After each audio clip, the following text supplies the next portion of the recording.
Kalau bicara Raja Ampat, kita sama-sama tahu ada 4 pulau besar di situ. Ada Waigo, ada Misol, ada Salawati, kemudian satunya ini Batanta. Ini 4 pulau besar yang ada di Raja Ampat. Kenapa disebut Raja Ampat? Karena berdasarkan fakta historis, ini merupakan wilayah dari 4 kerajaan kuno yang ada di wilayah timur di Indonesia. Alhamdulillah saya pernah lihat. Jadi luar biasa. Jadi bagi saya cukup ke Raja Ampat daripada harus ke Maldives. Oh, Luar berarti biasa dengan sekali. sudah pernah di Raja Ampat, Alhamdulillah Bapak? sudah pernah diberikan Wow. kesempatan untuk bisa sampai ke sana. Walaupun dengan effort yang luar biasa ya. Jadi kalau ditanya apakah beban atau berkah? Kalau dibilang beban, itu bukan merupakan beban karena itu merupakan salah satu upaya untuk menjaga keutuhan bangsa dan negara.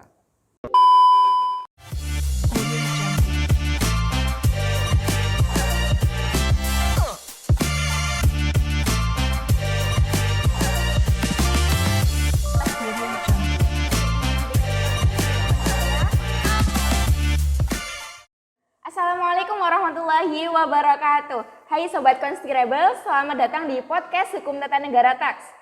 Dengan saya, Artika Sintia Devi, anggota dari bidang 2 keilmuan, Himpunan Mahasiswa Program Studi Hukum Tata Negara. Kali ini adalah kali pertama kita berjumpa dalam acara podcast. Dalam acara podcast ini, kita akan membahas isu-isu terkini yang akan ditemani oleh pemateri kita yang sangat hebat pada kesempatan kali ini, yakni Bapak Ahmad Faris Pujudan SHMH. Selamat pagi Bapak. Selamat pagi Mbak Artika. Bagaimana kabar Bapak pada pagi hari ini? Alhamdulillah sehat. Alhamdulillah sehat nih Bapak. Sejujurnya saya pada pagi hari ini sangat bahagia Bapak. Dan juga bangga sekali karena apa? Karena saya mendapat kesempatan untuk berbincang langsung dengan panjenengan, dapat face to face. FYI, sedikit cerita teman-teman, mengapa kita memilih Pak Faris sebagai narasumber di podcast perdana kita kali ini? Karena jika orang hukum itu identik dengan orangnya yang kaku, keras, kemudian seram dan menakutkan, tentunya berbeda sekali dengan Bapak Faris ini. Karena beliau ini sangat hebat, Sobat Konspirables. Ya, untuk panggilan warga HTN itu adalah Sobat Konspirable ya. Lanjut, karena jika orang hukum di luar sana dikenal dengan orang yang keras tadi, kaku dan seram menakutkan, tentunya berbeda dengan beliau. Karena selain beliau itu memiliki senyuman yang manis, beliau ini bisa menyampaikan dengan asik, humoris dan menyenangkan. Bismillah, nilai A+ nih Bapak. NIM-nya 07 Bapak. Oke, tanpa berlama-lama lagi, tema podcast kita kali ini adalah Suara Hukum Raja Ampat, otonomi khusus membawa berkah atau beban. Seperti yang sudah kita ketahui, sekarang di sosial media itu sedang hangat diperbincangkan mengenai suara hukum di Raja Ampat, penambangan hukum di Raja Ampat. Ini sebenarnya ada apa sih di Raja Ampat? Isu-isu ini membuat saya bertanya-tanya, ini ada apa di Raja Ampat? Dan saya sudah sangat tidak sabar, tentunya saya sudah sangat excited untuk mendengarkan penjelasan dari Bapak Faris itu sendiri.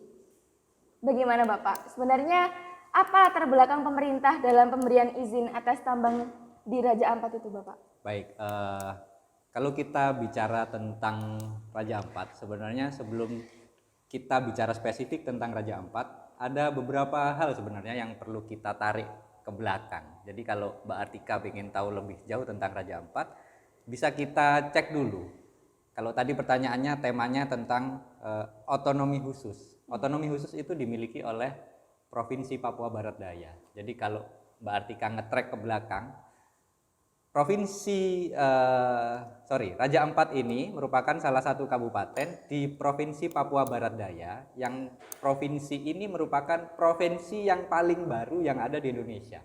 Jadi provinsi yang ke-38 berdasarkan Undang-Undang Nomor 29 Tahun 2022. Jadi Provinsi Papua Barat Daya ini merupakan provinsi terbaru, provinsi ke-38, otomatis menjadi provinsi yang termuda, di mana di dalamnya itu ada 5 wilayah administratif. Ada ada 6 wilayah administratif, ada 5 kabupaten dan 1 wilayah kotatif.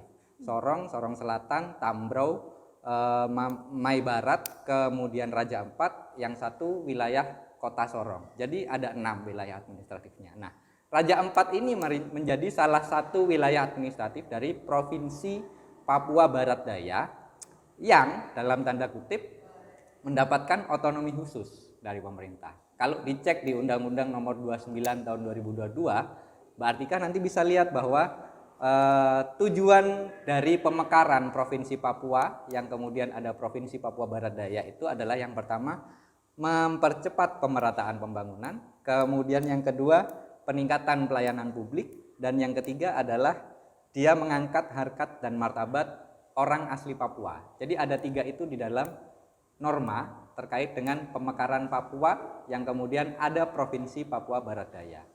Kemudian dari sini kemudian wilayah Papua Barat Daya ini mendapatkan otonomi khusus berdasarkan konsep otonomi daerah yang ada di Indonesia. Kalau di track lagi ke atas, konsep dalam Undang-Undang Dasar pasal 18A, 18B dan seterusnya. Jadi Papua Barat Daya ini dia kemudian punya kekuasaan khusus untuk menjalankan pemerintahan di wilayahnya berdasarkan kekhasan wilayahnya. Nah, otonomi khusus ini yang kemudian menjadikan dia memiliki keistimewaan dibanding wilayah-wilayah administratif yang lain yang ada di Indonesia, provinsi yang lain yang ada di Indonesia.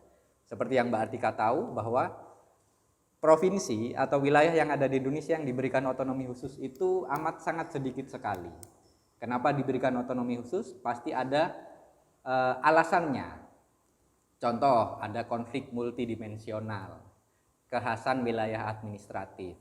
Misalkan dia punya sumber daya alam yang melimpah dan sebagainya. Kemudian yang ketiga berdasarkan aspek historis seperti yang diberikan kepada Jogja dan sebagainya. Kemudian yang tidak kalah penting adalah mencegah disintegrasi bangsa. Jadi menjaga keutuhan NKRI. Seperti contohnya ada perjanjian Helsinki yang kemudian memberikan otonomi khusus kepada Aceh, kalau Mbak Atika ingat. Jadi itu yang kemudian mendasari kenapa kemudian Papua Barat Daya ini diberikan otonomi khusus.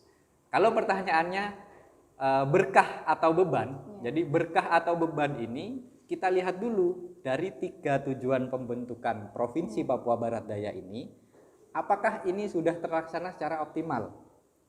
Contoh tadi, misalkan yang pertama, mempercepat pemerataan pembangunan tadi. Bisa kita amati bahwa terkait dengan pembangunan, khususnya di wilayah Indonesia Timur, rata-rata itu tertinggal daripada wilayah Indonesia Tengah atau Indonesia Barat. Kenapa? Berarti ada permasalahan di situ. Kenapa itu tidak bisa terlaksana? Kemudian yang kedua, terkait dengan tujuan pemekaran, tujuan otonomi khusus, peningkatan pelayanan publik. Bagaimana kualitas pelayanan publik yang diberikan oleh pemerintahan daerah terhadap warga negara di wilayah otonomi khusus itu. Kita bisa amati, kita bisa sama-sama amati bagaimana kualitas pelayanan publik di wilayah Papua Barat Daya, khususnya di Raja Ampat. Tidak usah jauh-jauh ke sana, kita di wilayah kita sendiri, kita bisa menilai baik buruknya kualitas pelayanan publik. Jadi kalau ditanya beban atau berkah, kita lihat dari indikator yang sederhana itu aja. Kemudian yang ketiga tidak kalah penting, mengangkat harkat dan martabat orang asli Papua. Ini 3 tujuan ini untuk memekarkan, kemudian 3 tujuan ini alasan pemberian otonomi khusus kepada Papua Barat Daya. Itu yang harus kita pahami bersama, di mana di dalamnya terdapat Raja Ampat.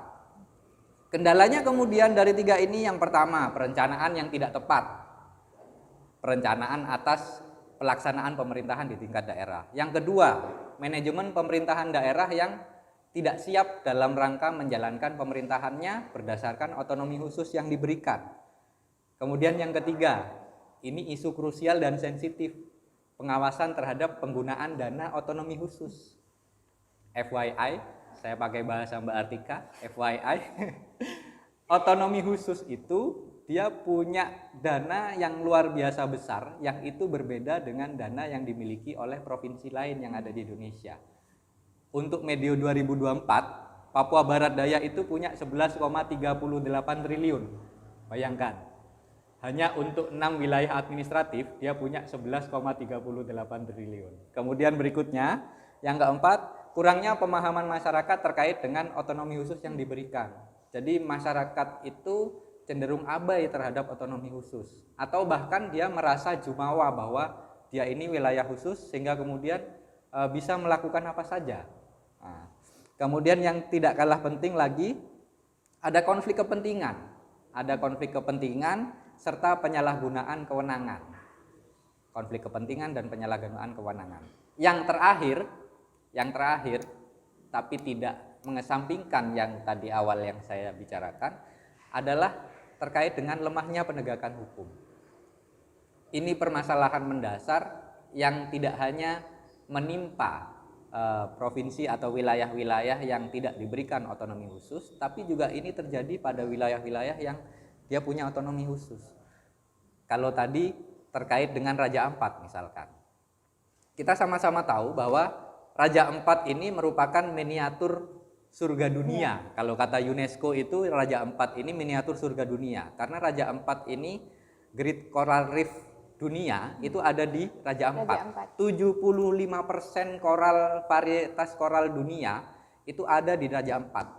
Bayangkan, 75% dari keseluruhan dunia. Kemudian ada lebih dari 500 spesies ikan endemik yang itu terancam punah, dengan 600 lebih spesies moluska yang tidak bisa ditemukan di wilayah yang lain. Itu yang menjadikannya istimewa Raja Ampat. Kalau bicara Raja Ampat, kita sama-sama tahu ada 4 pulau besar di situ. Ada Waigo, ada Misol, ada Salawati, kemudian satunya ini Batanta. Ini 4 pulau besar yang ada di Raja Ampat. Kenapa disebut Raja Ampat? Karena berdasarkan fakta historis, ini merupakan wilayah dari 4 kerajaan kuno yang ada di wilayah timur di Indonesia. Nah, apakah cuma 4 itu saja? Enggak. Ada lebih dari 1.400 pulau-pulau kecil yang menjadikannya lebih istimewa lagi. Jadi selain kaya flora, kaya fauna, secara geografis dia juga luar biasa. Jadi kalau pingin tahu Maldives, Maladewa ya, kalian cukup ke Raja Ampat saja, itu sudah jauh lebih bagus daripada Maldives. Kok tahu Pak? Saya pernah lihat. Alhamdulillah. Belum pernah ke sana ya Bapak? Alhamdulillah saya pernah lihat. Jadi luar biasa. Jadi bagi saya cukup ke Raja Ampat daripada harus ke Maldives. Oh. Luar biasa sekali. Alhamdulillah Bapak? sudah pernah diberikan kesempatan untuk bisa sampai ke sana. Walaupun dengan effort yang luar biasa ya. Kemudian terkait dengan Raja Ampat tadi, isu terkini adalah terkait dengan pertambangan. Ya. Pertambangan nikel ya, pertambangan nikel. Nah, tadi saya ceritakan bahwa kalau kita bicara terkait dengan tujuan pemekaran, tujuan pemberian otonomi khusus, berdasarkan Undang-Undang Nomor 29 Tahun 2022, salah satunya adalah mempercepat pemerataan pembangunan, kemudian peningkatan pelayanan publik. Nah, pertanyaannya kemudian, apakah kemudian eksploitasi terhadap sumber daya alam ini boleh dilakukan di wilayah yang diberikan otonomi khusus?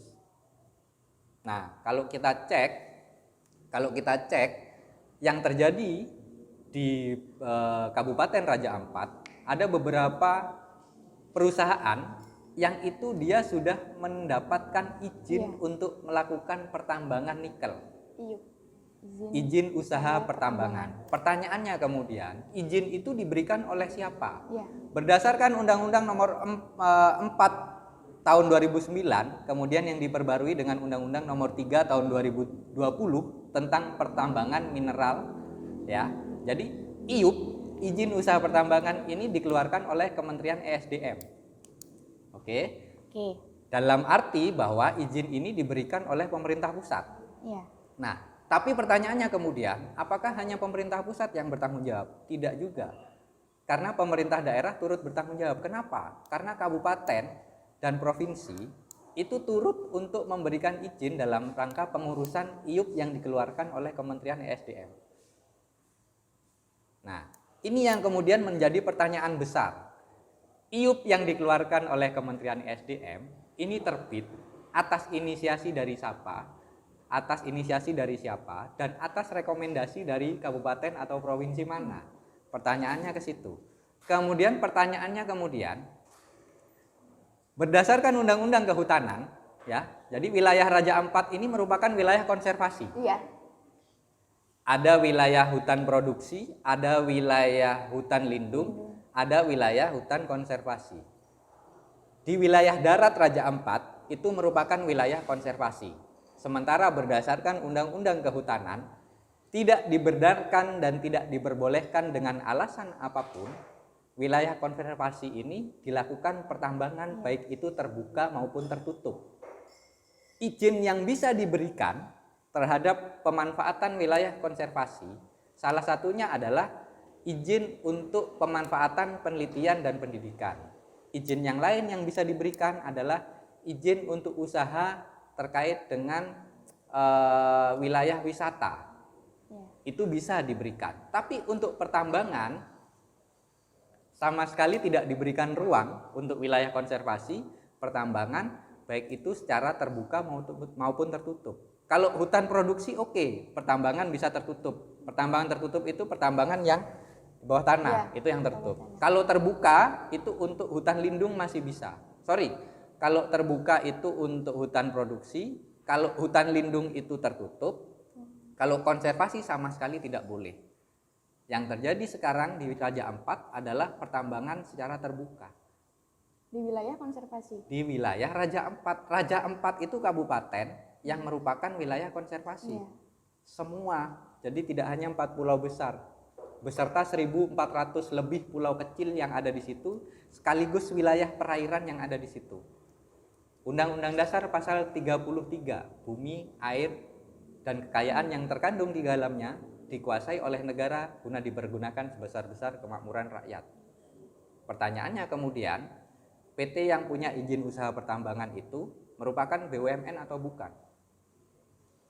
Pertanyaan yang timbul berikutnya, jika PT ini BUMN, jika PT ini adalah BUMN, kenapa kemudian negara yang harusnya menggunakan instrumen hukum untuk memberikan kesejahteraan masyarakat, malah kemudian melanggar instrumen hukum di mana yang harus itu menjadi landasan dalam rangka dia menjalankan tugasnya dalam rangka memberikan kemakmuran kepada masyarakat? Itu pertanyaan besar. Jadi kalau ditanya apakah beban atau berkah, kalau dibilang beban itu bukan merupakan beban, karena itu merupakan salah satu upaya untuk menjaga keutuhan bangsa dan negara. Kalau dibilang berkah, sudah pasti berkah luar biasa bagi masyarakat Papua Barat Daya. Pertanyaannya kemudian, apakah itu beban atau berkah? Apakah tujuan pembentukan Provinsi Papua Barat Daya ini yang di dalamnya terdapat Kabupaten Raja Ampat ini sudah sesuai atau tidak dalam pelaksanaannya, dalam implementasinya? Pertanyaannya ada di situ. Kalau pendapatnya Lawrence Friedman, kalau kita menganalisa hukum apakah berjalan atau tidak, kita bisa lihat dari 3 aspek, substansi, struktur, dan kultur. Masih ingat kan? Masih. Ya. Secara substansi aturan udah oke.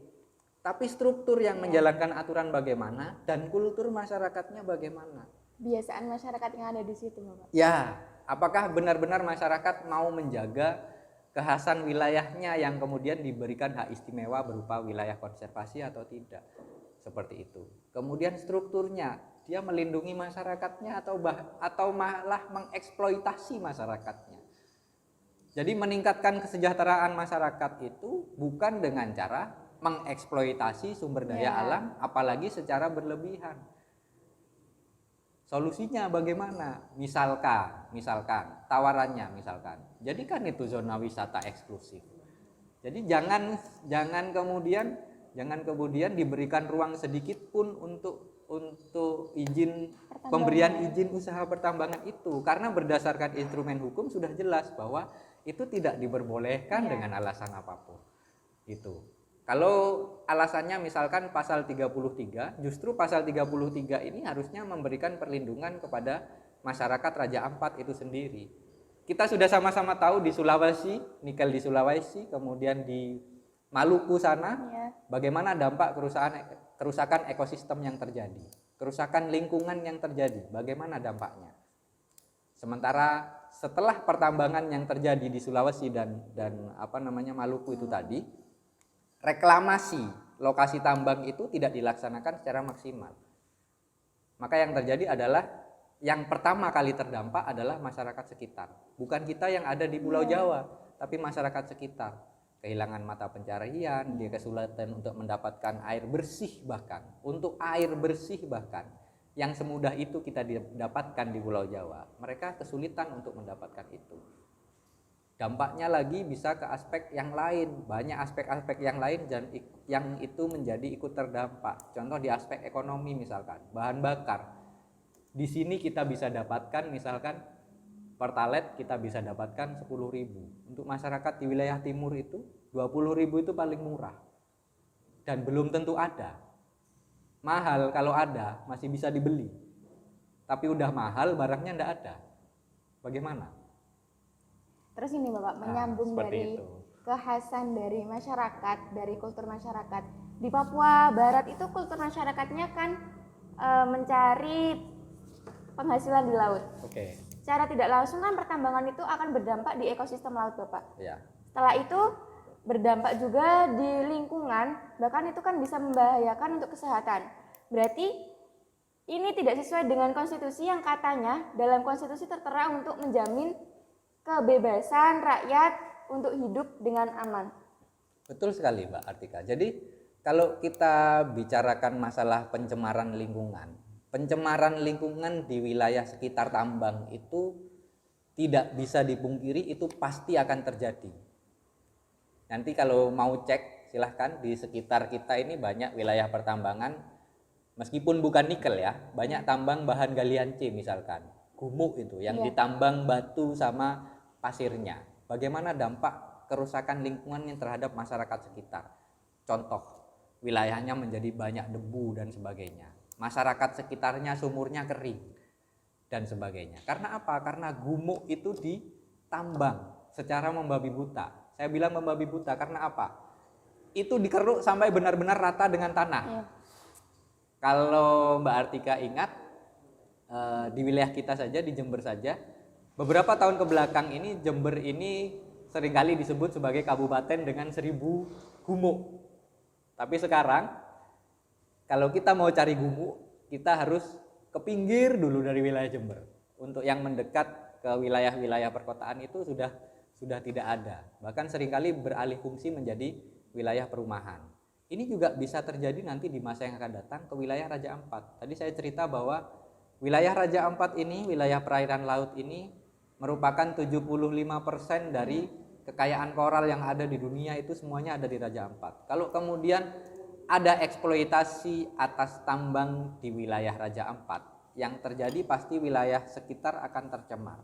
Kalau wilayah sekitar tercemar, koral pasti rusak, ikan pasti pergi, di mana ikan itu kalau nggak ada koral dia nggak akan mau bertempat di situ untuk bertelur dan beranak pinak. Yang kemudian moluskanya juga pasti ikut pergi. Yang pasti pertama terdampak pasti lagi-lagi masyarakat Raja Ampat yang tidak bisa lagi dia mencari sumber penghasilan dari biota laut yang selama ini mereka lakukan. Kalau kita lihat secara kasat mata, mereka masih menggunakan cara tradisional dalam rangka untuk mencari sumber penghasilan. Artinya eksploitasi yang mereka lakukan tidak akan dilakukan secara berlebihan. Mereka hanya memancing, kemudian menjaring. Jaring itu jaring volume kecil, dan mereka tidak menggunakan kalau di Jawa itu seringkali yang tertangkap itu dengan menggunakan pukat harimau yang akhirnya bakal merusak terumbu karang dan sebagainya. Itu tidak mereka lakukan. Jadi sebenarnya kalau kita lihat masyarakat Raja Ampat sendiri, masyarakat Raja Ampat itu amat sangat membutuhkan status konservasi yang benar-benar diberikan kepada wilayah Raja Ampat. Jadi yang kemudian terjadi pada saat ini, meskipun sudah ada beberapa pembatalan terhadap beberapa perusahaan yang memiliki izin tambang nikel, tapi juga ada perusahaan yang kemudian mendapatkan kembali izinnya untuk melakukan pertambangan. Ini pertanyaan besar. Bagaimana kemudian instrumen hukum ini menjadi kemudian diabaikan oleh si pemangku kepentingan, si pemilik kebijakan untuk kemudian memberikan hak eksklusif kepada beberapa perusahaan untuk tetap melakukan pertambangan. Tadi juga saya cerita ke Mbak Artika, kita bisa lihat bahwa tidak ada satupun wilayah pertambangan yang tidak rusak. Entah itu dilakukan secara tertutup ataupun terbuka, pasti rusak wilayah sekitarnya. Dan reklamasinya itu tidak membutuhkan waktu yang sebentar, bisa puluhan atau bahkan ratusan tahun ke depan untuk reklamasi, untuk perbaikan wilayah bekas tambang. Yang terjadi adalah ketika pertambangan itu sudah dikeruk sampai habis, reklamasi itu seringkali tidak dilakukan. Sehingga kerusakan lingkungan itu tidak bisa diperbaiki secara maksimal. Ketika perusahaan tidak melakukan reklamasi itu apakah tidak ada sanksi Bapak dari negara? Nah, itu pertanyaan sebenarnya pertanyaan yang jauh ya. Jadi harusnya kalau kita bicara secara undang-undang, bahkan mereka melakukan pertambangan harusnya sudah dilarang. Harusnya sudah dilarang. Kemudian apakah perusahaan tambang yang tidak melakukan reklamasi tidak mendapatkan sanksi? Secara undang-undang itu wajib untuk diberikan sanksi. Banyak macamnya sanksinya, itu banyak. Terkait dengan sampai akhirnya terkait dengan pembekuan izin usaha dan sebagainya. Banyak sanksinya, banyak macamnya. Tapi apakah kemudian struktur hukum ini tadi memberikan perlindungan terhadap masyarakat, lebih-lebih dia melaksanakan substansi hukum, melaksanakan aturan hukum yang tadi sudah dibuat untuk kemudian dijalankan oleh mereka. Permasalahannya ada di situ. Kalau kita mau mencari siapa yang salah, di sini kita tidak bisa untuk menyalahkan pihak manapun. Tapi pertanyaan besarnya adalah siapa yang mau membenahi ke depan. Udah tahu salah tapi tidak mau berbenah, maka yang terjadi ke depan maka akan saling lempar bola, Mbak Atika. Oh ini bukan saya yang ngasih izin, oh ini pemerintah pusat yang kasih izin. Pemerintah pusat bilang, oh saya kasih izin karena ada rekomendasi dari pemerintah daerah dan seterusnya dan seterusnya. Tidak akan bisa selesai. Pertanyaannya kemudian, bagaimana pertambangan nikel ini kemudian bisa diupayakan semaksimal mungkin agar itu tidak terjadi di wilayah konservasi. Kenapa saya bilang tidak terjadi di wilayah konservasi? Karena undang-undang sudah jelas menyatakan bahwa untuk wilayah konservasi dengan alasan apapun itu tidak bisa diberikan izin usaha untuk pertambangan. Seperti itu. Apalagi kalau Mbak Artika tahu, nikel ini merupakan mineral yang berada jauh di dalam perut bumi. Otomatis wilayah atas tanah dan wilayah dalam tanahnya akan rusak dan itu akan berdampak pada seluruh ekosistem yang ada di Raja Ampat. Untuk perizinan pertambangan nikel ini apakah sama dengan pertambangan yang di Lumpur Lapindo waktu Bapak jelaskan di kelas itu Bapak? Itu apakah sebenarnya juga nggak boleh pertambangan Lumpur Lapindo itu? Baik, sebenarnya itu merupakan dua hal yang berbeda ya. Jadi kalau yang terkait dengan Lapindo itu merupakan hal yang berbeda dengan yang terjadi di Raja Ampat. Lapindo itu pertambangan yang itu dilakukan di wilayah pemukiman. Ya.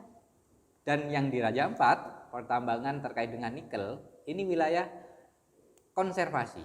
Jadi untuk perizinan dua hal ini punya teknis yang berbeda. Nanti bisa dicek bahwa di Undang-Undang Nomor 4 2009 tentang pertambangan mineral dan batu bara serta Undang-Undang Nomor 3 tahun 2020 itu punya teknis yang berbeda.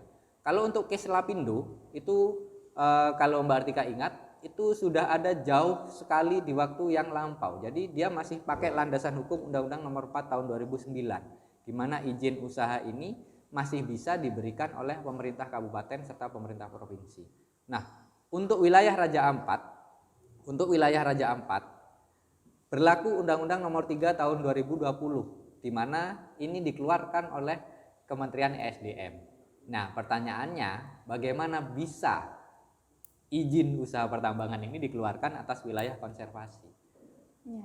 Tadi saya ceritakan bahwa berdasarkan berbagai macam kompilasi aturan yang tadi sudah saya sebutkan, tidak diberikan ruang sedikit pun untuk pemberian izin pertambangan terhadap wilayah konservasi.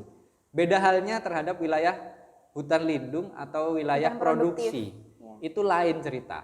Ini wilayah konservasi. Konservasi ini kasta tertinggi dalam perlindungan terhadap flora dan fauna yang ada di Indonesia, seperti itu. Jadi harusnya ini tidak diberikan semudah itu.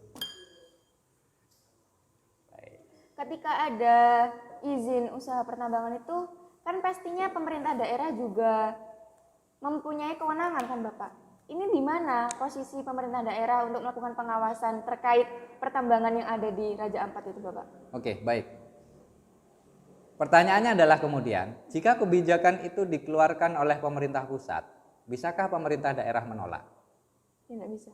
Tidak bisa. Tapi pemerintah daerah kemudian bisa melayangkan protes misalkan, bahwa izin yang diberikan oleh pemerintah pusat ini terbukti secara masif dapat menimbulkan kerusakan lingkungan yang serius terhadap wilayah Raja Ampat. Ini yang harus kemudian menjadi pertimbangan krusial terkait dengan bagaimana pertambangan di wilayah-wilayah yang ada di Indonesia.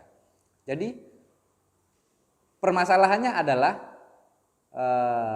era 2025 ini pertanyaan mendasarnya adalah terkait dengan hilirisasi katanya sumber daya alam. Jadi pertanyaannya kemudian apakah sumber daya alam yang dieksploitasi tadi kemudian benar-benar dipergunakan bagi sebesar-besar kemakmuran rakyat, bukan untuk segelintir elit tertentu yang menyalahgunakan kekuasaan yang mereka miliki.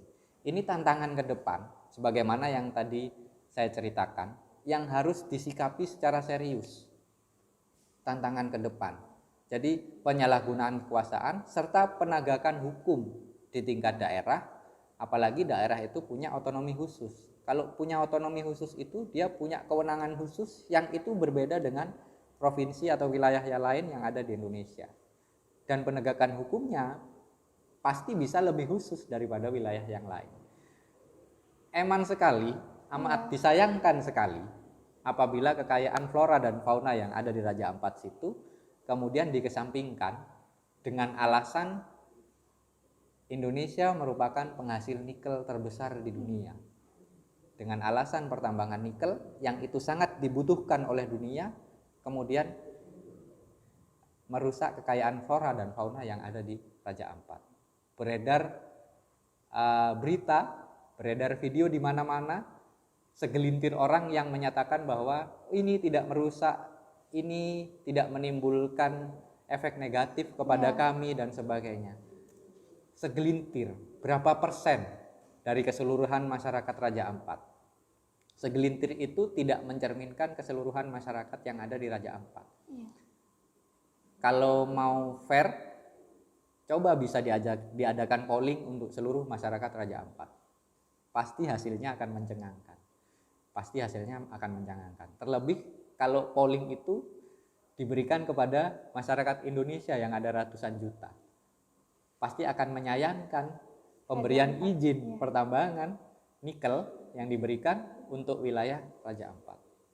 Kita tentu nggak ingin terjadi seperti case Freeport misalkan, yang akhirnya kemudian dikuasai oleh perusahaan luar negeri. Meskipun kita punya saham di dalamnya, tapi mayoritas keuntungan yang didapatkan dari eksploitasi sumber daya alam di Freeport itu jatuh ke tangan luar negeri. Bukan berdasarkan pasal 33 digunakan sebesar-besar kemakmuran rakyat. Pertanyaannya pertambangan itu menguntungkan siapa? Seperti itu. Jadi kalau pertanyaan otonomi khusus beban atau berkah, lebih tepat pertambangan di wilayah dengan otonomi khusus menguntungkan siapa? Pertanyaannya seperti itu. Kemudian berkah atau beban, bukan beban dan pasti menjadi berkah. Jadi otonomi khusus itu bukan beban dan pasti menjadi berkah. Karena dengan diberikan otonomi khusus, maka wilayah yang dimaksud akan punya keleluasaan untuk mengatur wilayahnya sendiri, yang tentunya nanti akan berdampak positif terhadap keutuhan bangsa dan negara Indonesia. Seperti itu. Ini berarti otonomi khusus di Papua Barat itu sudah pasti berkah, akan tetapi pemerintahnya serakah ya Bapak? Astagfirullahaladzim Mbak Artika. Jadi ada hal-hal yang perlu dicermati terkait dengan kata serakah itu tadi.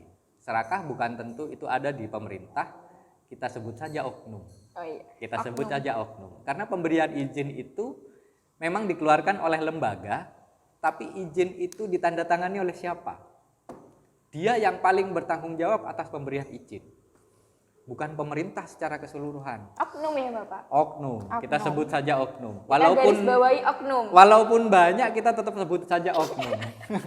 Walaupun Seperti itu. walaupun mayoritas tetap oknum ya. Walaupun mayoritas tetap kita framing dengan kata oknum. Karena kalau kita sebut pemerintah itu akan menjadi tidak adil bagi orang-orang yang duduk di pemerintahan yang dia benar-benar mencurahkan energi, tenaga, pikiran dan waktunya untuk masyarakat.